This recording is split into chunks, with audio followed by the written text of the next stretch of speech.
to my book journey. I'm so glad that you've joined me for today's video. It's going to be a short one because today, well, hopefully we'll see how it goes. I always say that and then it doesn't turn out to be short. But today I wanted to go over some of the books that I have found that are coming out in 2025 that I really think will be some interesting and good reads that I'm going to keep my eye out. I don't usually read a lot of new releases. You know, just a handful. If my library has them come in for that same year, and they've been really good at getting in those new releases, which I really enjoy. But I haven't really purchased a whole lot of new releases this year, just a few that I pre-ordered and things like that. But I decided, you know what, it'd be nice to, look these up because I have, and this is something new for me. I have seen people in the past, and there's really a lot of good videos out there where you can go and look up, especially by different genre and things, what are the new books coming out. And Lou from Christian Faith and Fiction, I believe that's her booktube channel name. If not, I'll put it right here. I want to make sure. Her videos are excellent. She always does upcoming books, and she usually does maybe like January to March, or by quarter sometimes.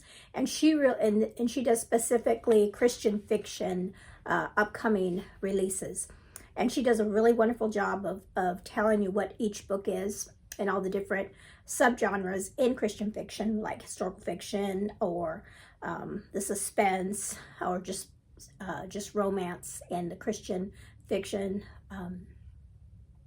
genre. So if you haven't seen her, if you don't know who she is and you have never been to her channel, I will link her channel below.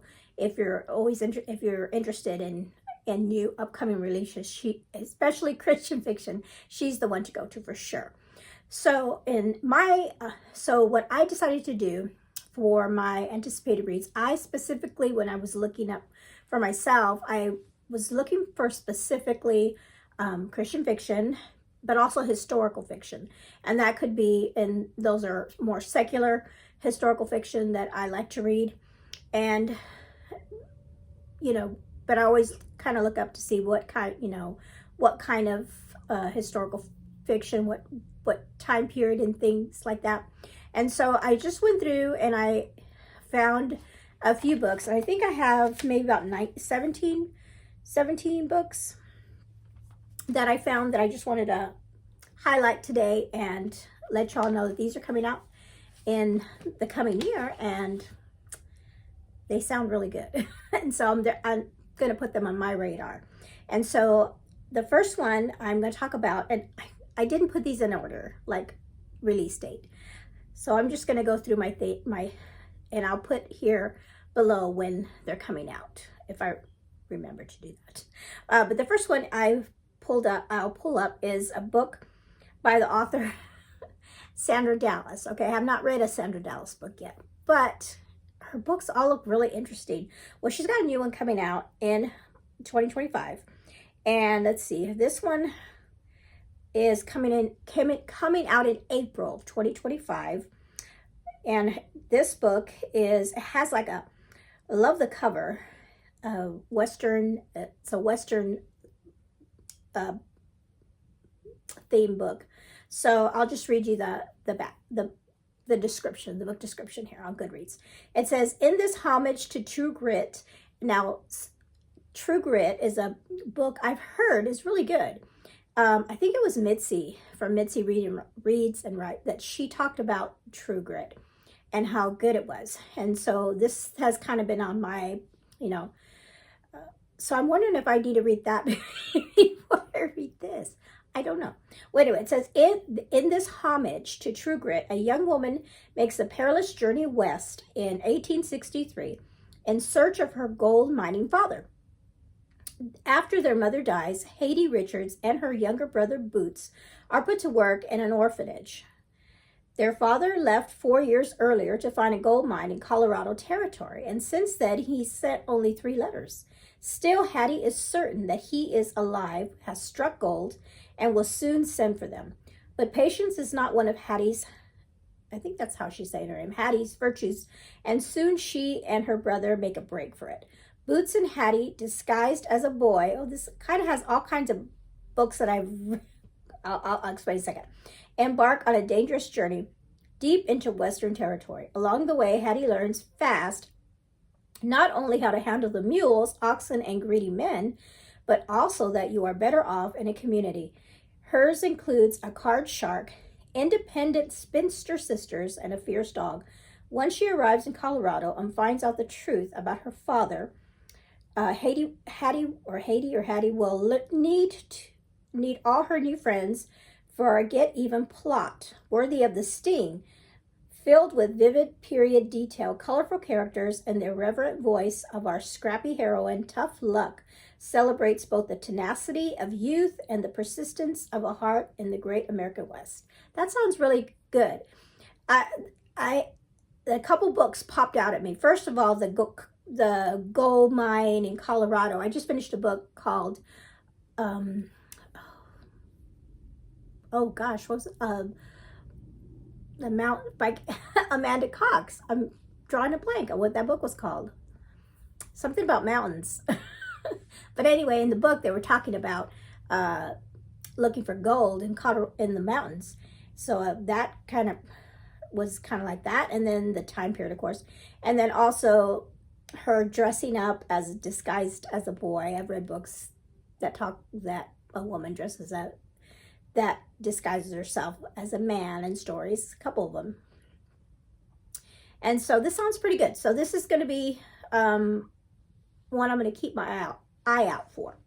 Okay, the next one I'm definitely going to, for sure going to read next year. And that's because this is by one of my favorite historical fiction authors, Susan Misner. And this is A Map to Paradise. And I really love the cover of this one. A Map to Paradise, and this one comes out in March of 2025, and it is again a historical fiction, and this one is set in 1956, and it's set in Malibu. It says, something is not right on Paradise Circle. With her name on the Hollywood backlist and her life on hold, Scarlett Melanie Cole has little choice in company. There is her next door neighbor, Elwood, but the screenwriter's agoraphobia allows for just short chats through open windows. Is that when they're like, don't want to go leave the house, maybe? He's her sole confidant, though. And as she and her housekeeper, Eva, an immigrant from war-torn Europe, rarely make conversation. Then one early morning, Melanie and Eva spot Elwood's sister-in-law, caretaker June, digging in his beloved rose garden. After that, they don't see Elwood at all anymore. Uh-oh. Where could a man who never leaves the house possibly have gone? Oh, did they bury him in the rose garden? And says, and as they try to find out something has happened to him, unexpected secrets are revealed among all 3 women, leading to the alliance that seems the only way for any of them to hold on to what they can still call their own. But it's a fragile pact, and one little spark could send them all. Oh, my thing won't. Could send them all, whatever. Let's see, it doesn't want to open up. Okay, so it sounds like some guy goes missing, and these people are going to try to figure out what happened to him. Doesn't sound good that they're digging in his garden. So that is Susan Misner. It's a historical fiction with a mystery. And it does, on Goodreads, it does say Christian fiction. So, there you go. Okay, and like I said, that one is an author. I've read several of her books in the past, and they've all been 4 or 5 stars for me. Okay, the next one is, this one's called One Good Thing by Georgia Hunter. And I just read a book from her last month called When We Were the Lucky Ones. And so when I pulled this up and I saw she had a new book coming out, I was like, yeah, I need to put that on my radar. And this one also comes out in March. And so this is, let's see what this is about. It says, from the best-selling author who wrote We Were the Lucky Ones, which is the one I just read, an unforgettable story of hardship and hope, courage and resilience that follows one young woman's journey through war-torn Italy, 1941. Lily and Esty have been best friends since meeting at the University of Ferrara. When Esty's son Theo is born, they become as close as sisters. There is a war being fought across borders, and in Italy, Mussolini's racial laws have deemed Lily and Esty descendants of an inferior Jewish race. But life somehow goes on until Germany invades northern Italy and the friends find themselves in occupied territory. So this is going to be very similar to the book I just read, because this is also dealing with Jewish people in an occupied country during World War II. The one I just read was a Jewish family in occupied Poland, and it looks like this is going to be a Jewish family in an occupied Italy. And so similar themes, but just in a different part of the country different part of the world during World War II. So there's that one. Okay, and the next one is, I love her covers. Gabriel Meyer is coming now. This is definitely a Christian fiction, and this one is Gabriel Meyer's number 5 book in her Timeless series, and this one is called Every Hour Until Then. And let me see when this one comes out. Okay, I'm jumping to May here. Sorry, I'm out of order, but this is coming out in May, and it's called Every Hour Until Then. And I don't know if I want to read the book description, because it is book 5. I will say that it has to do, it does say here that it is about the time periods is, let's see, 1888 and 1938. This is dealing with a person that is what's called a time crosser in her world that she has created here. And so as time crossers, they live simultaneous lives in 2 different time periods. And this book is going to feature a famous person in history. And most of her books in the past have all contained famous people in history that she weaves into the story of her fictional characters. And so the historical person in this book is going to be an evil person, because it's going to be Jack the Ripper. And so her story is going to be based around what he did in London. And so that's going to be pretty interesting for that book 5. Okay, the next one is a book called The Collector of Burned Books. And this is by Rosanna M. White. And I tried to read one of her books this year, and I did not enjoy it. And that was the one book I think I DNF'd this year. But it was set in a different time period from this book. And so I want to give this author another chance, because I've heard from, and I had an unpopular opinion of that book. A lot of people read it this year as well and enjoyed it. But anyway, this book is set in more of the time period that I enjoy. It is in World War II, and this says, oh, let's see, when this one comes out in July, so it's going to be not till the summertime. And this one says, in this gripping World War II historical about the power of words, 2 people form an unlikely friendship amid the Nazi occupation in Paris, and fight to preserve the truth that enemies of freedom long to destroy. Paris, 1940. Ever since the Nazi Party began burning books, German writers exiled for their opinions or heritage have been taking up in residence in Paris. There, they opened a library meant to celebrate the freedom of ideas and gathered every book on the banned list, and even incognito versions of the forbidden books that were smuggled back into Germany. For the last 6 years, Corinne Bastien has been reading those books, and making that library a second home. But when the German army takes possession of Paris, she loses access to the library and all the secrets she's hidden there. So that sounds really good. It has a whole library and books feel to it as well. So that's The Collector of Burned Books. Okay, so the next one, I think this one is, I don't have a cover for it.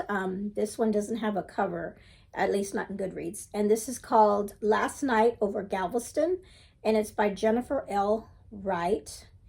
And this one is, I believe, is a Christian fiction as well. And this one doesn't come out until August, and that's probably why we don't have a cover for it yet. But I just, when I saw what it was, read what it was about, I thought it was pretty interesting. So this one says, amid the 1900 Galveston hurricane, one woman's perseverance is tested in this captivating story from the author whose work has been called intelligent and arresting. Let's see, let's go back to this. It says, Galveston, Texas, September 1900. Only months ago, Kathleen McDaniel returned from finishing school in Switzerland to her family home in New York's Hudson Valley with a future of promise and privilege set before her. But one horrific event shattered her picturesque life. Now she has fled as far as the train line and a pocket full of money would take her, finding refuge at the St. Mary's Orphan Asylum on Galveston Island, where she helps the nuns care for their young charges and prays her past will not find her. So that's that one. And that one again is called Last Light Over Galveston. Okay, the next one is a book 2, and I read book 1 this year, and I really enjoyed it. And so this is a Women of Midtown series, in this book 2 by Elizabeth Camden. It's called When Stars Light the Sky, and this is a Christian fiction. And this one comes out, and this is one that's going to come out in January, so this is going to be one of the first ones. And let's see here. This one says, Igna, and I think she's from the first book. I think I recognize that name. Carefree life in New York takes a dramatic turn when she sails for Berlin, Germany, to serve as the secretary for America's ambassador. Amid the glamour of life in the embassy, she continually finds herself at odds with the straight-laced and imposing Benedict Kincaid, the diplomatic chief of staff who harbors deep misgivings toward the German-born Igna. I think that's how she says Igna. As Europe hurtles toward World War I, Benedict's determination to keep America out of the conflict adds to the already tense atmosphere. Despite the relentless sparring, Igna and Benedict succeed in keeping the embassy afloat through one crisis after another. But when they run out of diplomatic options, a marriage of convenience, oh, there's a trope there, marriage of convenience between them may be Igna's only hope of escape from the impending war. Okay, so there's that one. And I love the cover. The cover of the first book was really pretty too. So there's that one. Okay, the next one is a Becca Kinzer book. Now, I read her first book, which was the Dear Henry Love Edith book, and then last year I read Love in Tandem, which I really enjoyed. So now we have another kind of sports kind of themed here. This one's called First Love, Second Draft by Becca Kinzer, and this one comes out in April. And let's see, this is a Christian fiction as well. This one says, she's a romance writer burned out on love. He's her famous baseball star ex-husband. Oh, here's the ex-husband. The last man she wants to be forced to work with is the one who broke her heart. Rom-com writer Gracie Parker hasn't written a bestseller since she and her husband, a Major League Baseball star, divorced 5 years ago. On thin ice with her publisher and with a looming deadline, Gracie couldn't have picked a worse time for a painful injury that has her flat on her back. At this point, she'd accept help from anybody except her first love and ex-husband, Noah Parker. That is interesting. I wonder. It doesn't sound like well, it does say sweet second chance romantic comedy. So she's going to have some comedy in there with the ex. Okay. The next one is a book by Hazel Gaynor. I read one book by her that had to do with the Titanic story, and that was really good. And so this one's called Before Dorothy. And I think, if I'm not mistaken, yeah. Okay, and this one comes out in June. And I love this cover too. I love the pretty colors. Okay, so this one is about, it says, long before Dorothy visits Oz, her aunt, Emily Gale, ooh, I lost my place, sets off on her own grand adventure, leaving gritty Chicago behind for Kansas and a life that will utterly change her. In this transporting new novel from New York, best-selling author Hazel Gaynor, Emily Gale and her new husband Henry, are those the ones that Dorothy lives on the farm with? Because I remember Henry, yeah. Emily Gale and her new husband Henry yearn to leave the bustle of Chicago behind for the promise of their own American dream. But leaving the city means leaving Emily's beloved sister Annie, who was once closer to her than anyone in the world. Kansas, 1932, Emily and Henry have made their life in the warmth of the community of liberal Kansas and among the harsh beauty of the prairie. Their lives hold a precarious and hopeful purpose until tragedy strikes and their orphan niece Dorothy, oh, it is the one she lives with, Dorothy, orphan niece Dorothy lands on their, oh yes, Aunt Em. It just hit me, sorry. Yeah, Aunt Em is Emily. Okay. Okay, their lives hold a precarious and hopeful purpose until tragedy strikes and their orphan niece Dorothy lands on their doorstep. The wide-eyed child isn't the only thing to disrupt Emily's world. So it's like the story before the story. Oh, I like that. I really like that. So that is, what did I say that one's coming out?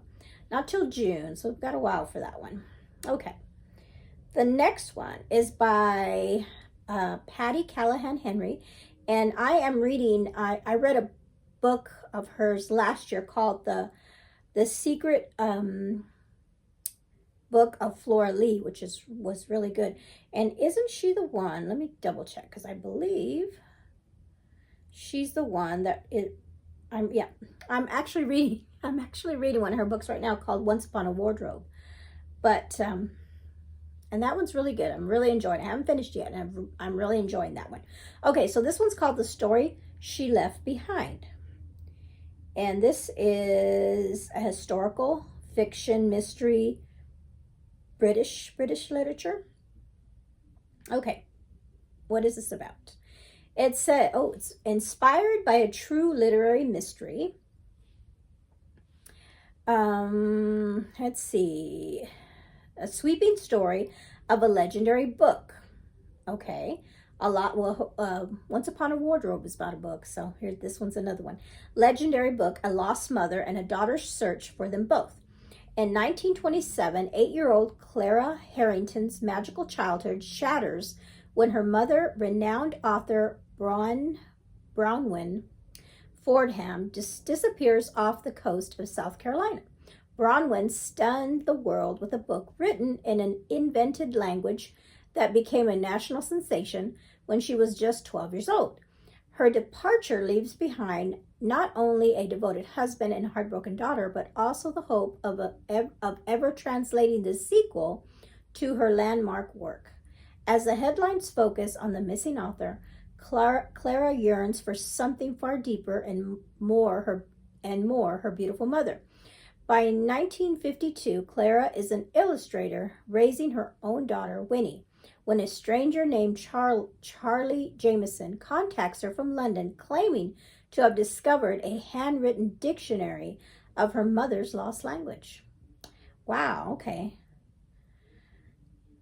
I like that. That sounds really interesting. It kind of reminds me of if you've read the book, The Secret Book of Flora Lee, had a mystery behind that as well that also dealt with the story in a book, a children's book. That was a really good book.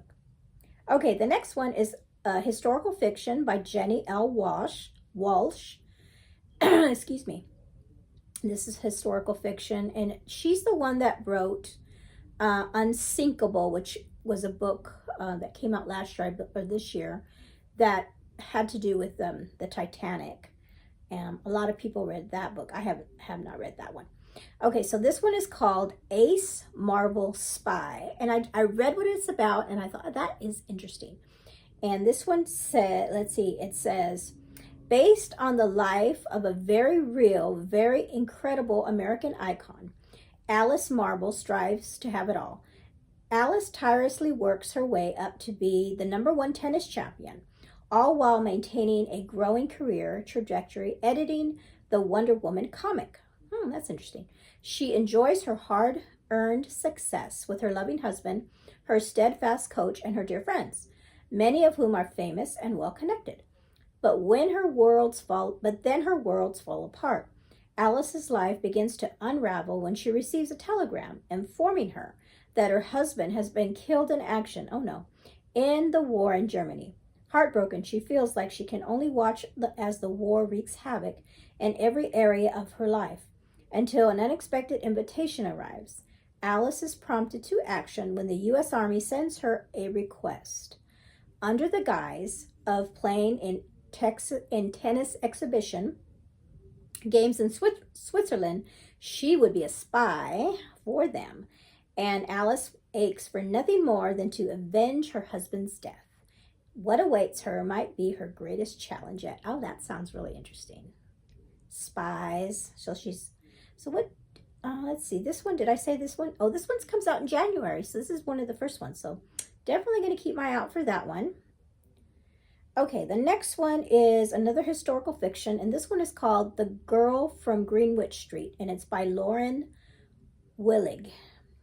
And this one, I just read what it was about in that part of history, and it's because my daughter and I kind of been through this point in history in our homeschool, so I thought, oh, that'd be interesting. That'd be an interesting read. And this one comes out in March.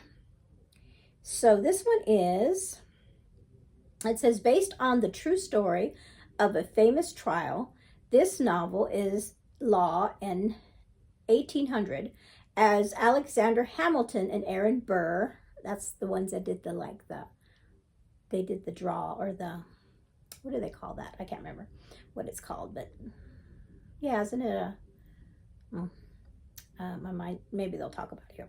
As Alexander Hamilton and Aaron Burr investigate the shocking murder of a young woman who everyone and no one seem to know. At the start of a new century, a shocking murder transfixes Manhattan, forcing bitter rivals Alexander Hamilton and Aaron Burr to work together to save a man from the gallows.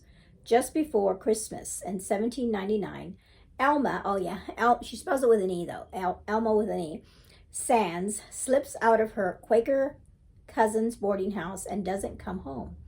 Has she eloped, run away? No one knows until her body appears, oh, poor Alma, her body appears in the Manhattan well. Okay, so it's a murder mystery with Aaron Burr and Alexander Hamilton working together. Oh, wow. That just sounds really interesting. So there's that one. The next one is another historical fiction by, and this one's called The Stars and Their Light by Olivia Hawker. I don't know this author. The cover just kind of drew me in, and this one comes out in April. And let's see, this one is historical fiction. Oh yeah, okay, it says, in Roswell, New Mexico, the mystery of the unknown grips a sheltered Navigate, what is it? I can't say that word. In a haunting historical novel about fate, agency, and faith by the best-selling author of October and In the Earth. It's 1947 when Sister Mary Agnes arrives in New York. Her mission is to establish a monastery on the town of Roswell, where weeks before, rumors of a crash landing of an unidentified craft have triggered a crisis of faith. So it has to do with that whole Roswell, you know, Area 51 maybe. So that's an interesting one. Okay, the next one is a Christian fiction, and this one is a contemporary Christian romance, and it's by Sarah Monson. And I read one of her books last Christmas. I read one of her Christmas books, and this is this is a book one in a series that she's titling Checking Out Love. And by the cover, you can tell this kind of like maybe they're in the library or it looks like they're in the library. So it's called An Overdue Match. Oh yeah, overdue library books maybe. Okay, so let's see what it says here. It says, if the covers of every romance book ever published hadn't convinced librarian Evangeline Kelly that she isn't heroine material, her fiance calling off their wedding, oh no, when she lost her hair to alopecia did. Oh, that's sad. But what's a girl head over heels for love to do when her feelings are unrequited? Matchmake, that's what. Armed with library patrons, check out history, she's determined to make at least one love connection, even if it's not her own. Okay. So she is, that sounds really interesting. A matchmaking matchmaking vibes in here. And so that sounds like a cute book. Okay. And did I say when that came out? Let's see. Let me go back because I forgot. February. So just in time for Valentine's month, you know. So February that comes out. Okay, I got to keep my eye out for that one as well. Okay, another Christian fiction is one by Amanda Cox. And I read my first Amanda Cox this year, The Edge of Belonging, and that one was really good. It was a really good one. This one is called The Bitter End Birthing. No.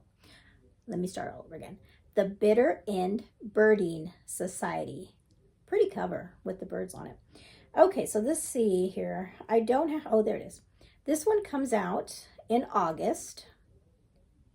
And it says, hometown hero Anna Lee Watkins ventures to Bitter End, Tennessee. Okay. To help her great aunt get her house ready to sell. Bitter End seems an ironic place for Anna to refresh her weary spirit, but she's desperate for a respite from her community's attention and unwanted admiration. While on a hike in Rowan Mountain, a ragtag group of amateur bird watchers take her under their wing, a little against her will. However, she quickly warms to these genuine souls seeking solace in the great outdoors. But when Anna's adventures in Bitter End lead her to a severed branch of her family's tree, one that involves the forbidden love between a moonshiner's daughter and a preacher's son, what began as a quest to study Appalachian birds becomes a transformative journey that binds together two women who, though they live on the same street, have been estranged for 60 years. Oh wow, her books are really good.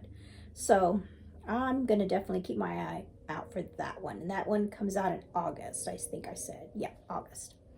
Okay. This is the last one on my list.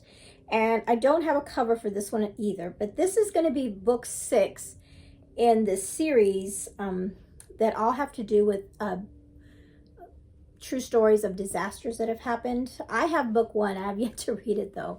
And that one is called When the Waters Rose, I think, or let's see. They're actually all by different authors, so I can't even pull it up that way. But anyway, I'll put the series name right here for you.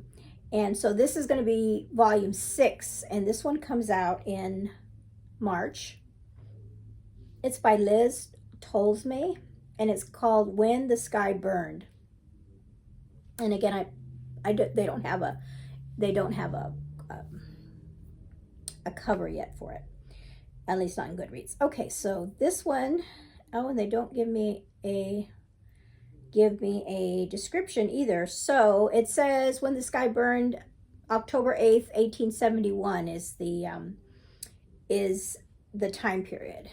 So something happened on October 8th, 1871, and the sky burned, evidently.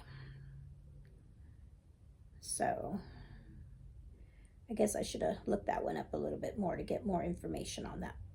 But that is it. Let me go over here and look at my list to make sure those are all the ones I got. Yep.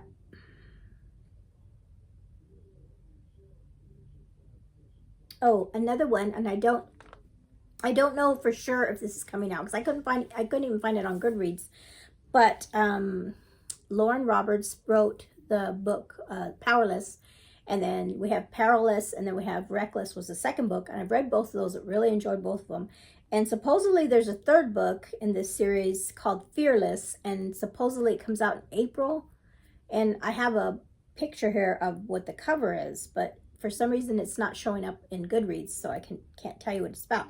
But it is supposed to be the third book in the Powerless series. And so that one, if that one does come out in April, I'm definitely gonna try to read that one because I want to know what happens to these two characters. And the characters are the girl that in the first book, she has no powers in this world where people do have powers, and that's why it's called Powerless, because she doesn't have powers.